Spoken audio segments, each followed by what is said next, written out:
Hey guys, it's Brijette with San Diego Seed Company. We own and operate a certified organic 1-acre urban farm in San Diego, California.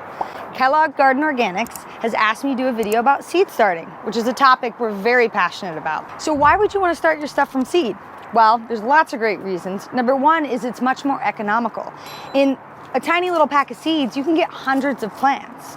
Also, there's way more varieties that are available to you, thousands of varieties that are available in seed pack form, not in plant.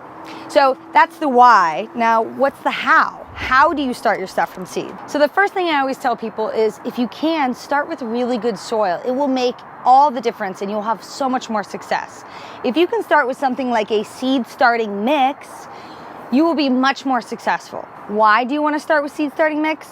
Because it's specially formulated for that specific thing. The soil is light and fluffy. It allows water to penetrate easily, and it allows for the roots of the plant to grow very quickly, which is what you want when you're starting your seeds. Now let's say you just have a bag this big of seed starting mix. How do you make this go as far as you possibly can? Well, you can take a pot and you can fill it with your garden soil, and then you can simply put in the middle really good seed starting mix, and that's what you're going to plant your seeds into. Why? Because a seed starting mix is going to allow for that seed to germinate quickly, it's going to hold on to moisture, and it's going to allow for its roots to penetrate down into that garden soil really quickly. Another really important part of seed starting mix, the particle sizes are very small. And so it's not going to have a big piece of say, a piece of mulch on top that's going to keep the seed from germinating. That's how you can make a bag like this go really far. Now, the other considerations when you're doing seed starting, besides soil, is how deep do you plant the seed? That is a common mistake that gardeners make. Well, luckily for you, on our seed packs, if you look on the back, and most seed packs, I think all seed packs, will say exactly how deep you need to plant the seed. Now, let's say somebody gives you some seed. It didn't come in a seed pack. How do you know how deep to plant it? As a general rule of thumb, you plant the seeds twice as deep as the width of the seed. Now, let's think about that for a minute. Basically, it means a bean seed is this big. You're going to plant it this deep. A pepper seed is pretty small, so you're going to plant it pretty close to the surface. It's only going to have about 1/4 of an inch of soil on top of it. Now, the reason why I love seed starting mix is, let's say you plant it a little too deep. It's light and fluffy enough that the seed will still be able to push all the way through that soil.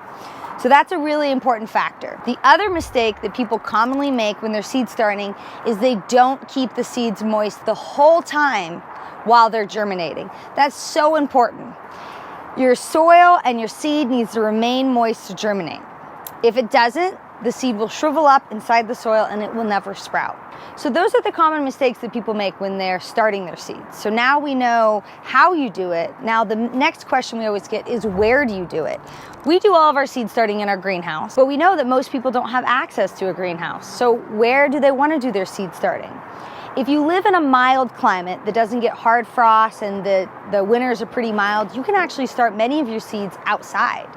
If you're in an area that still has snow or that's really cold, you have to do your seed starting inside. Some of the tips when you're doing seed starting inside is for things like peppers and tomatoes and eggplants, they actually like a little bit of heat. So that's where when you watch videos or you read, you'll hear about people putting heating mats underneath their trays. That will allow for the seeds to germinate a lot quicker. They also need adequate sunlight.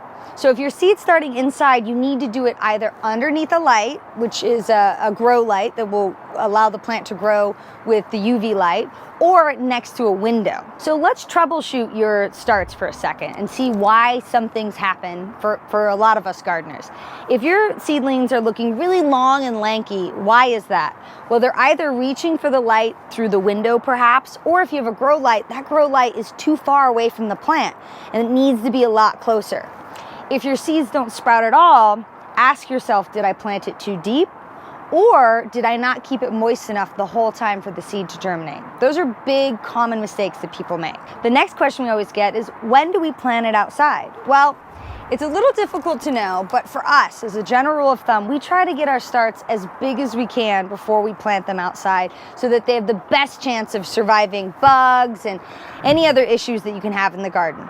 This tomato is at the perfect size to transplant outside. Now, some growers can plant it when it's a little bit smaller, but the goal of seed starting is to get your plant as big and as healthy as you can so that it gets a head start when you plant it outside.